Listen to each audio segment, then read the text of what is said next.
Et là, je pense que les organisateurs doivent en tenir compte. Et vous avez vu que pratiquement tout le discours tenu par les bons panélistes que nous avons, si ces discours-là servaient, n'est-ce pas, de conférences dans des établissements où au lieu d'avoir dans la salle 90% de 50 ans ou 40 ans, étaient constitués des jeunes, je serais l'homme le plus heureux. Parce que moi aussi, je suis un enfant. 13 enfants même, par rapport à celui qui vient de dire. Et parce que tout ce que nous voyons, parce que moi, je lis tout, hein. Je lis tout. Tout ce que vous voyez sur les réseaux sociaux, là. Toutes les images qui ont été conçues, fabriquées, le jeune l'a dit tout à l'heure, ces images sont manipulées par des jeunes pour des jeunes. Et c'est ça notre inquiétude. Et c'est fondamental, il a insisté sur le fait tout à l'heure que le contexte actuel, si vous ne rentrez pas dans le contexte, vous ne pouvez pas du tout former vos enfants. Il y a un simple proverbe qui dit, chez nous, si vous arrivez dans un village, si tout le monde est en rouge, mettez-vous en rouge. Et puis, on est en train de parler de l'éducation. Il y a eu même l'école pour tous. Moi, je parle sous couvert de mon grand frère ici, professeur Fadiga Kambali. On est déçu de notre propre communauté. S'il vous plaît, rappelez-vous, depuis 1235, sous Sundiata Keïta, il a été décrété dans la charte de Kourkanfoua que nous, surtout musulmans, et surtout mandingues, que l'éducation de l'enfant appartient à tous.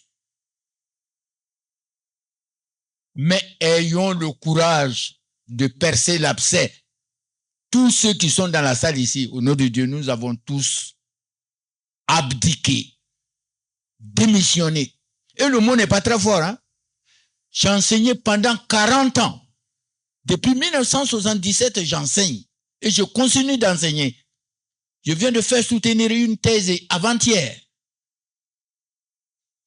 Mais la réaction de nos enfants face à 20 sur 20 est la même que la réaction de l'enfant face à 0 sur 20. Démotivation. Mais parce que nous-mêmes, nous avons prôné la médiocratie. Des médiocres qui n'ont jamais travaillé avec les 5 doigts de la main sont multimilliardaires. Et sont capables aujourd'hui de vous acheter une Land Rover alors que le professeur titulaire qui m'a formé et qui est à côté de moi et qui est mon grand frère est incapable d'acheter un véhicule tout neuf dans une succursale de Toyota ici. Mais c'est la société. Et nous, musulmans, en grande partie, j'ai travaillé sur les enfants à la Maka. 90% des enfants à la Maka sont nos enfants. Et ça ne nous inquiète pas.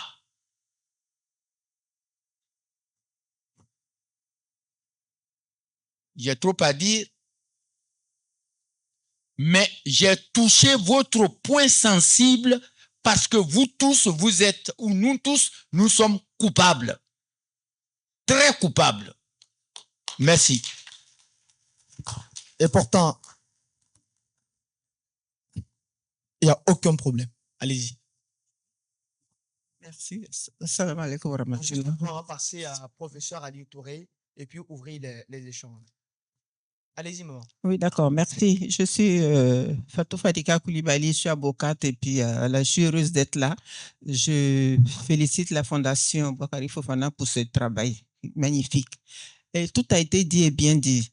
Un long état des lieux, des ébauches de solutions. Ma question c'est, quelles sont les prochaines étapes? Parce que en partant d'ici là, nous faisons quoi? Je pense que c'est quelque chose qui a commencé. Les parents même ont besoin d'une mise à niveau aujourd'hui là.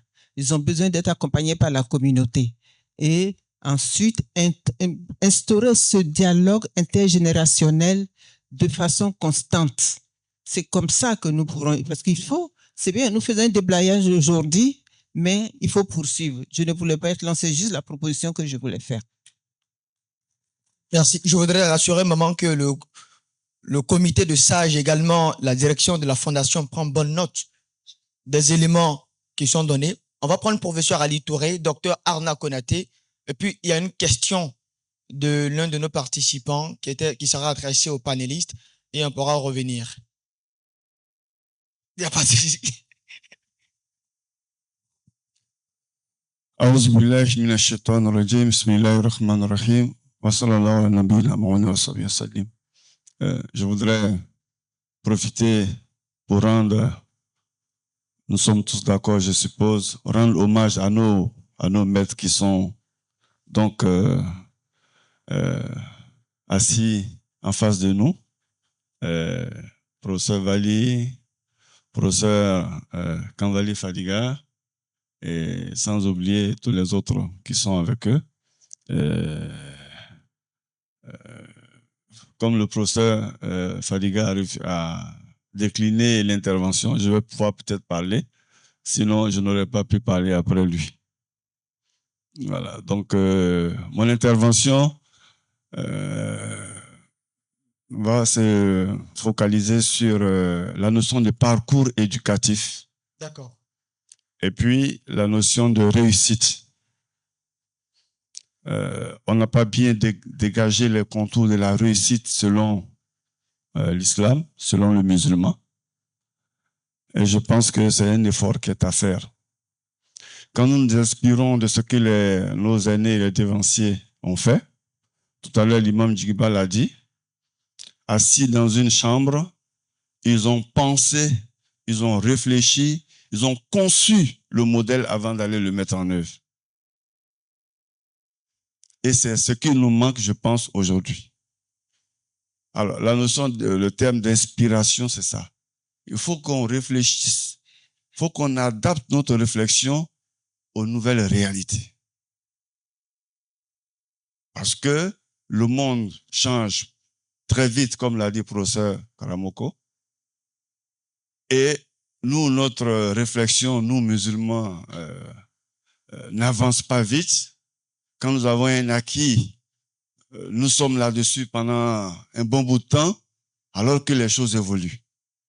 Donc, vous voyez, c'est ce qui nous manque. Alors, quand on parle de parcours éducatif, c'est tellement bien situé le terme parcours éducatif, parce qu'il y a beaucoup de facteurs qui entrent dans l'éducation. Le parcours éducatif commence déjà par les premiers éléments, que sont les facteurs épigénétiques. C'est-à-dire, comme l'a dit si bien l'imam, le choix du conjoint, ensuite les règles à établir, les aspects biologiques, ainsi de suite. Ensuite, il y a la famille. La famille qui est le premier réceptacle pour avoir l'enfant. Et donc, la famille aussi a son éducation à faire. Excusez-moi, mais je suis obligé d'aller au bout de ma logique. Donc, le parcours, la famille également. Et la famille doit avoir ses principes. Je pense que nos maîtres, nos imams nous forment là-dedans. Mais il faut dire qu'aujourd'hui, et même hier, la famille ne peut pas maîtriser totalement l'éducation d'un enfant de bout en bout. C'est pas possible. C'est quasiment difficile. Parce qu'après la famille, il y a les facteurs sociaux qui entrent en ligne de compte. Il y a le parcours, l'histoire personnelle même de l'enfant. Il va dans tel endroit, il se trouve avec telle personne, il a des amitiés, il y a une certaine évolution. Et puis, bon, au finish, il y a l'école, la formation professionnelle, l'établissement, ainsi de suite. Bon. Donc, tout ça, ce sont des facteurs. Alors, donc, je pense qu'à chaque étape, il faut qu'on réfléchisse pour voir quels sont les obstacles. D'accord. Et le plus gros obstacle qui a été présenté par tout le monde, ça, on le sait, c'est les réseaux, c'est l'évolution de l'information dans le monde et ça devient un gros obstacle. Et donc, nous sommes amenés à revenir à ce que l'imam a dit, même si ce n'est pas dans une chambre maintenant. Il faut que nous nous asseyions et que nous réfléchissions. Qu'est-ce que les imams peuvent faire pour que ces facteurs de réseaux sociaux et autres puissent être contrés? Qu'est-ce que les associations peuvent faire? Parce que les jeunes, c'est bien beau de dire oui, tout vient des parents. Mais notre exemple, voici, M. Sangaré est là pour le dire, notre exemple à nous, une bonne partie de notre éducation après nos parents, ben, c'est venu dans les associations islamiques. C'est venu dans le fait d'avoir fréquenté des gens de bonne vertu, de nous être conseillés mutuellement le bien. Donc ça aussi, les associations doivent faire leur part et on doit pouvoir distribuer le rôle à chacun pour qu'on puisse continuer notre modèle et que, à part ces trois générations-là, l'évolution ne s'arrête. Excusez-moi, merci. Merci infiniment, professeur Ali Touré. Je rappelle, a également écrit un livre sur le cheikh Boukari Fofana. Ma tâche n'est pas aisée, hein, surtout que ma liste de questions s'augmente. On en a déjà 3. Je vais demander à nos 2 prochains contributeurs, à l'image du professeur Aliou, d'être le plus succinct possible en tombant directement sur les solutions et les propositions. Ça nous permettra d'être plus efficaces. Docteur Arna, de l'Université musulmane d'Afrique. Alhamdulillah, summa salatu wa salam ala rasulillahi Muhammad wa ala alihi wa sahabihi wa salim taslima. Mashayikh an iznukum. Aywa. Je rends gloire à Allah subhanahu wa ta'ala et je le remercie pour d'avoir nous donné cette conférence. Et ici, je voudrais intervenir, dire que après avoir écouté les intervenants, beaucoup de fois, on se sent désespéré, comme si tout est déjà parti, tout nous a déjà échappé. Alors que, en réalité, c'est pas le cas. Beaucoup de choses ont été faites et ça continue. Le cheikh Boukari Fofana, comme on l'a si bien dit, était le maître infatigable qui a travaillé à ce que le domaine de la communauté musulmane soit meilleur. Et c'est ce que nous vivons aujourd'hui. Mais c'est une continuité. Et je reviens sur ce que nous a enseigné le maître Cheikh Djigiba. Il a dit, lorsque Allah subhanahu wa ta'ala envoyait Muhammad sallallahu alayhi wa sallam, comment était la communauté de la Mecque? Comment était l'Arabie? Mais avec l'arrivée de Muhammad sallallahu alayhi wa sallam, Muhammad a pu enseigner, a pu éduquer. Mais l'enseignement de Muhammad était basé sur des choses qui nous est très important pour que nous puissions réussir notre vie. Le frère a dit, lorsqu'on parle de la réussite, il va falloir que la notion de la réussite soit bien claire pour nous les musulmans. La réussite, c'est pas d'avoir un diplôme, c'est pas d'être un ingénieur, c'est pas d'être un grand responsable. Mais la réussite, comment mettre en œuvre ou comment réussir à mettre ensemble la vie de l'ici-bas et la vie de l'au-delà.